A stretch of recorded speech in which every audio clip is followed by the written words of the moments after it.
ادھر دجال 70,000 یہودیوں کا لشکر لیے ہوئے موجود ہوگا، جن کے سر پر تاج اور جن کی تلواروں پر سونا ہوگا۔ دجال آپ علیہ السلام کو دیکھ کر اس طرح گھلنے لگے گا جس طرح نمک پانی میں گھلتا ہے، اور ایک دم پیٹھ پھیر کر بھاگنا شروع کر دے گا۔ لیکن آپ علیہ السلام فرمائیں گے، خدا نے مقرر کر دیا ہے کہ تو میرے ہاتھ سے ایک دن ضرب کھائے گا، تو اسے ٹال نہیں سکتا۔ چنانچہ آپ علیہ السلام اسے باب لد کے پاس پکڑ لیں گے اور وہیں اسے قتل کر دیں گے۔ اب یہودی بدحواسی سے بھاگیں گے، لیکن انہیں کہیں سر چھپانے کو جگہ نہ ملے گی۔ ہر پتھر، ہر درخت، ہر دیوار اور ہر جانور بولتا ہوگا کہ اے مسلمان، یہاں یہودی ہے، آ کر اسے مار ڈال۔ ہاں، ببول کا درخت یہودیوں کا درخت ہے، یہ نہیں بولے گا۔ حضور صلی اللہ علیہ وسلم فرماتے ہیں، پھر عیسیٰ ابن مریم علیہ السلام میری امت میں حاکم ہوں گے، عادل ہوں گے، امام ہوں گے، باانصاف ہوں گے، صلیب کو توڑیں گے، خنزیر کو قتل کریں گے، جزیے کو ہٹا دیں گے،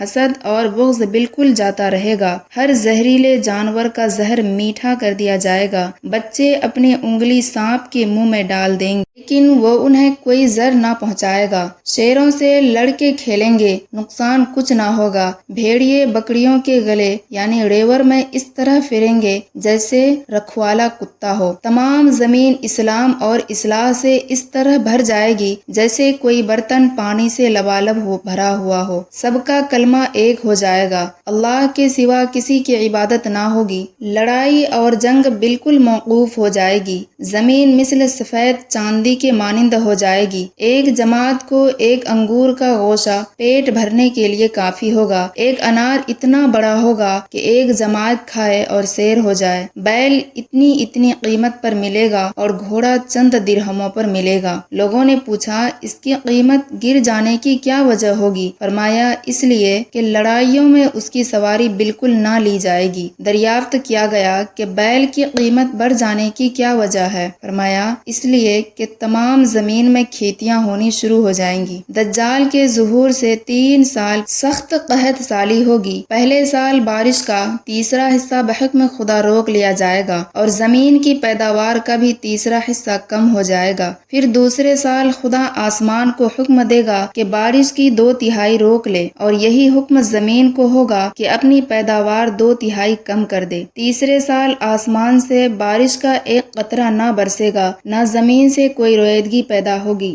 تمام جانور اس قحط سالی سے ہلاک ہو جائیں گے مگر جسے خدا چاہے۔